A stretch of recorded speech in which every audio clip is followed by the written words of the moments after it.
Okay, so that was the end of day one of Collision. I have to say the one person that has blown my mind, and it's the first person I've seen at a conference for a long time, and even at music festivals, was Timbaland, talking about focus, ambition, never doubting what you have, and even those doubters or the Planet of the Apes, the Kobo on your shoulder, coming to take you from the throne, realize that you deserve to be there, that you deserve to push, never stop believing in yourself. So that's actually a philosophy for today, for 5 years, 10 years, 20 years into the future, even 100, 200 years into the future.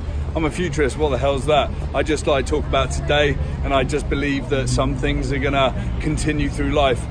Self-belief is gonna be the thing that carries us through for the next, few thousand years, so let's do that.